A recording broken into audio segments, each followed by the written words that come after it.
জাতীয় নির্বাচন তো কেবল একটা ট্রেলার ছিল, আসল সিনেমা কি তবে এখনো বাকি? সংসদের গদি কার দখলে গেল সেটা নিয়ে যখন চায়ের কাপে ঝড়, ঠিক তখনই পর্দার আড়ালে তৈরি হচ্ছে এক বিশাল মাস্টার প্ল্যান। সবার অলক্ষ্যে নীরবে নিভৃতে এমন এক প্রস্তুতি চলছে যা হয়তো বাংলাদেশের রাজনীতির মাঠের হিসাব নিকাশ পুরোপুরি উল্টে দিতে পারে। টার্গেট এবার সংসদ নয়, টার্গেট আপনার বাড়ির পাশের কাউন্সিলর অফিস, আপনার এলাকার মেয়রের চেয়ার। শুনতে অবাক লাগছে, ভাবছেন জাতীয় নির্বাচনের পর আবার কিসের এত তোড়জোড়? আসল খবরটা হলো রাজনীতির মাঠে এখন সব দলই তাদের ফোকাস শিফট করে ফেলেছে, আর এই দৌড়ে সবাইকে চমকে দিয়ে অনেকটা এগিয়ে গেছে জামায়াতে ইসলামী। বিশেষ করে রাজধানী ঢাকার 2 সিটি কর্পোরেশন দখলে নিতে তারা যে ছক কষেছে তা রীতিমতো গবেষণার বিষয়। প্রিয় দর্শক, ঢাকায় একের পর এক বড় চমক, 2 মেয়র নিয়ে তোলপাড় রাজনৈতিক অঙ্গন। জামাত কি সত্যিই রাজধানীতে নতুন শক্তি হিসেবে উঠে আসছে? জামাতের মাস্টার প্ল্যান নিয়ে আলোচনার ঝড় সারা দেশে। কেউ বলছে এটা নতুন কৌশল, কেউ বলছে এটাই বিএনপির জন্য বড় সংকেত।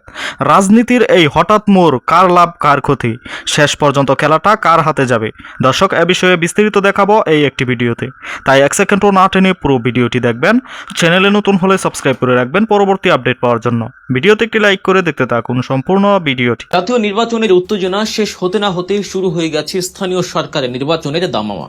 আর এই নির্বাচনেই নিজেদের আসল শক্তি দেখাতে চাই জামায়াতে ইসলামী। বিভিন্ন সূত্র থেকে যে খবর পাওয়া যাচ্ছে তা বেশ ইন্টারেস্টিং। আপনারা জানেন, উপজেলা নির্বাচন, পৌরসভা নির্বাচন এবং ইউনিয়ন পরিষদের নির্বাচন, এই ধাপগুলো একটি দলের তৃণমূলের শক্তি মাপার জন্য সবচেয়ে বড় মাধ্যম।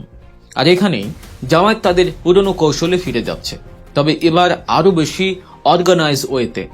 খবর পাওয়া যাচ্ছে উপজেলার চেয়ারম্যান, পৌরসভার মেয়র কিংবা ইউনিয়ন পরিষদের চেয়ারম্যান, এসব পদে কারা লড়বেন সেটা নাকি দলটির হাইকমান্ড অনেক আগেই ঠিক করে রেখেছে। তাদের মূল টার্গেট কিন্তু এবার গ্রামগঞ্জ নয়, তাদের পাখির চোখ এবার খোদ রাজধানী ঢাকা। ঢাকা উত্তর এবং দক্ষিণ সিটি কর্পোরেশনের মেয়র পদ এবং কাউন্সিলর পদগুলোতে নিয়েছে। এখানে একটা খুব গুরুত্বপূর্ণ বিষয় আপনাদের জানিয়ে রাখি, যা হয়তো অনেকেরই নজর এড়িয়ে গেছে। জামায়াতের নেতৃত্বে যে 11 দলীয় জোট বা সমমনা দলগুলো ছিল, তারা কিন্তু জাতীয় নির্বাচনের আসন ভাগাভাগির সময়ই একটা ক্রিটিক্যাল সিদ্ধান্ত নিয়েছিল। সিদ্ধান্তটা হলো এই জোট কেবল জাতীয় নির্বাচনে নয়, স্থানীয় নির্বাচনেও অটুট থাকবে, অর্থাৎ স্থানীয় ভোটেও তারা জোটবদ্ধ হয়ে লড়বে। দলটির নেতারা কনফার্ম করেছেন যে এই সিদ্ধান্ত এখনও বহাল আছে। তার মানে আমরা স্থানীয় নির্বাচনেও একটা বড়সড় জোটগত লড়াই দেখতে চলেছি। এখন প্রশ্ন হলো, নির্বাচনটা হবে কোন পদ্ধতিতে? অন্তর্বর্তীকালীন সরকার ক্ষমতায় আসার পর স্থানীয় সরকার সংক্রান্ত আইনগুলোতে বেশ কিছু বড় পরিবর্তন এনেছে। আগের আওয়ামী লীগ সরকারের সময়ে নিয়ম ছিল যে মেয়র বা চেয়ারম্যান পদে দলীয় প্রতীকে ভোট হবে, মানে নৌকা, ধানের শীষ বা দাঁড়িপাল্লা, সরাসরি মার্কাই ভোট। কিন্তু বর্তমান অন্তর্বর্তী সরকার অধ্যাদেশের মাধ্যমে সেই নিয়ম বদলে দিয়েছে। গণপ্রতিনিধিত্ব আদেশেও পরিবর্তন আনা হয়েছে। সহজ কথায়, ত্রয়োদশ সংসদের অনুমোদন পেলে এবারের স্থানীয় নির্বাচন হবে আবারও সেই পুরনো নির্দলীয় পদ্ধতিতে। আর এই জায়গাটাই হলো গেম চেঞ্জার। বিএনপি গত সরকারের আমলে দলীয় প্রতীকে নির্বাচনে অংশ নেয়নি। তাদের যুক্তি ছিল দলীয় সরকারের অধীনে সুষ্ঠু ভোট সম্ভব নয়। বিএনপির নীতি নির্ধারকরা, বিশেষ করে মির্জা ফখরুল ইসলাম আলমগীর যা ইঙ্গিত দিয়েছেন তাতে এটা পরিষ্কার যে বিএনপি এবার স্থানীয় নির্বাচনে কোমর বেঁধে নামবে। আর বিএনপি মাঠে নামা মানেই ভোটের সমীকরণ পাল্টে যাওয়া। কিন্তু এই সমীকরণের ভেতরেই জামায়াত তাদের নিজস্ব অঙ্ক কষে রেখেছে।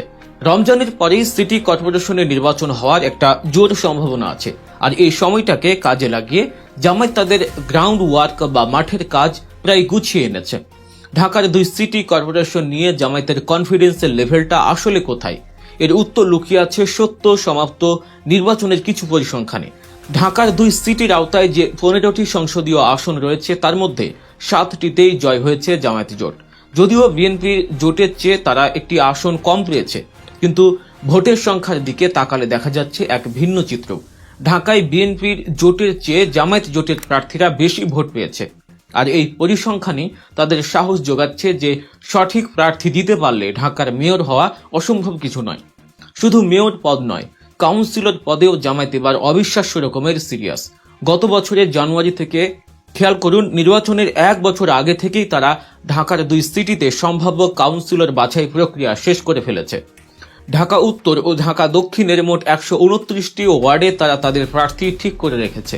এই প্রার্থীরা শুধু নামেই প্রার্থী নন, তারা গত 1-1.5 বছর ধরে ওয়ার্ড পর্যায়ে কাজ করছেন, ব্যানার ফেস্টুন লাগাচ্ছেন এবং মানুষের সাথে যোগাযোগ বাড়াচ্ছেন।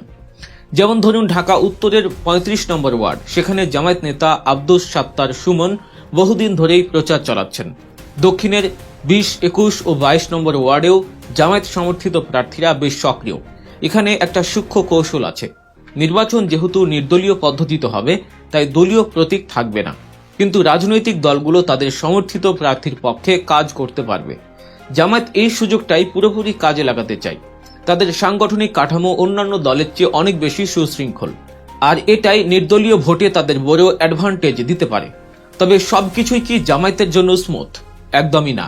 জোটের ভেতরেও ক্ষমতার ভাগাভাগি নিয়েও একটা ঠান্ডা লড়াই চলছে। জাতীয় নির্বাচনের মতো স্থানীয় নির্বাচনেও শরিক দলগুলো জামায়াতের কাছে ভাগ বসাতে চাইছে। যেমন জাতীয় নাগরিক পার্টি বা এনসিপি এবং বাংলাদেশ খেলাফত মজলিস। গত নির্বাচনে ঢাকা 8 আসনটি এনসিপিকে এবং আরেকটি আসন খেলাফত মজলিসকে ছেড়ে দিয়েছিল জামায়াত। কিন্তু ফলাফলে দেখা গেছে, জামায়াত যেখানে হাজার হাজার ভোট পেয়েছে, সেখানে তাদের শরিকরা খুব একটা সুবিধা করতে পারেনি।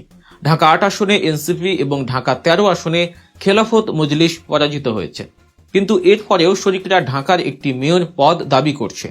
বিশেষ করে এনসিপি ঢাকা উত্তরে তাদের সদস্য সচিব আমিরুল ইসলাম এবং দক্ষিণে নাসিরউদ্দিন পাটোয়ারির নাম মেয়র প্রার্থী হিসেবে সামনে আনছে। নাসিরউদ্দিন পাটোয়ারি অবশ্য ঢাকা 8 আসনে মির্জা আব্বাসের মতো হেভিওয়েট নেতার বিরুদ্ধে লড়াই করে মাত্র 5,500 ভোটে হেরেছেন, যা তাকে কিছুটা লাইমলাইটে এনেছে। কিন্তু জামায়াতের ভেতরের খবর হলো, তারা মেয়র পদ কোনোভাবেই শরিকদের ছাড়তে রাজি নয়। কাউন্সিলর পদে হয়তো কিছু ছাড় দেওয়া হতে পারে, কিন্তু মেয়র পদে তারা নিজেদের লোকই চায়, কারণ তাদের মতে তাদের ভোট ব্যাংক শরিকদের চেয়ে অনেক বেশি শক্তিশালী। তাহলে জামায়াতের মেয়র প্রার্থী কারা হতে পারেন? এখানেই দলটিকে একটু সংকটে পড়তে হচ্ছে। ঢাকা উত্তরে তাদের সম্ভাব্য প্রার্থী ছিলেন মহানগর উত্তরের আমির সেলিম উদ্দিন, কিন্তু সমস্যা হলো তিনি গত নির্বাচনে সিলেট 6 আসনে নির্বাচন করে মাত্র 9,000 ভোটে হেরে গেছেন। নিজের এলাকায় বা সারপ্রাইজ ক্যান্ডিডেট দেখা যেতে পারে। অন্যদিকে ঢাকা দক্ষিণে আলোচনায় আছেন হাজী মোহাম্মদ এনায়েতুল্লাহ। পুরান ঢাকার এই নেতা ঢাকা 7 আসনে খুব অল্প ব্যবধানে হেরেছেন, তাই তার জনপ্রিয়তা নিয়ে দলের মধ্যে পজিটিভ ধারণা আছে। তাকেই হয়তো দক্ষিণে বাজির ঘোড়া করা হতে পারে। জামায়াতের এই আত্মবিশ্বাসের আরেকটা বড় কারণ হলো অতীত ইতিহাস। 2014 সালের উপজেলা নির্বাচনে জামায়াত এককভাবে। সম্মানিত দর্শক, সম্পূর্ণ ভিডিওটি দেখলেন, অবশ্যই বুঝতে পেরেছেন ভিডিওটি গুরুত্বপূর্ণ। দর্শক, বর্তমানে ঢাকার রাজনীতি এখন উত্তপ্ত। দর্শক, আপনারা জানেন জামাত তাদের সাংগঠনিক শক্তি জ্বালিয়ে নিচ্ছে মাঠে ময়দানে। সমর্থকদের উপস্থিতি, কৌশলী বক্তব্য আর পরিকল্পিত প্রচারণা সব মিলিয়ে তৈরি হচ্ছে নতুন বার্তা। অন্যদিকে বিএনপিও বসেনি। ভবন মিছিল আর কৌশল সবকিছু নিয়ে চলছে হিসাব নিকাশ। প্রশ্ন একটাই, ঢাকার নিয়ন্ত্রণ কার হাতে যাবে? এই পরিবর্তন কি শুধু রাজধানীতে সীমাবদ্ধ থাকবে, নাকি ছড়িয়ে পড়বে সারা দেশে? দর্শক, এ বিষয়ে আপনাদের মতামত অবশ্যই কমেন্ট করে জানাবেন, এবং পরবর্তী আপডেট ভিডিওগুলো সবার আগে পেতে আমাদের চ্যানেলটি এখনই সাবস্ক্রাইব করে রাখুন। এই মুহূর্তে বিদায় নিচ্ছি, দেখা হবে নতুন কোনো ভিডিওতে। সে পর্যন্ত ভালো থাকুন, সুস্থ থাকুন। আসসালামু আলাইকুম।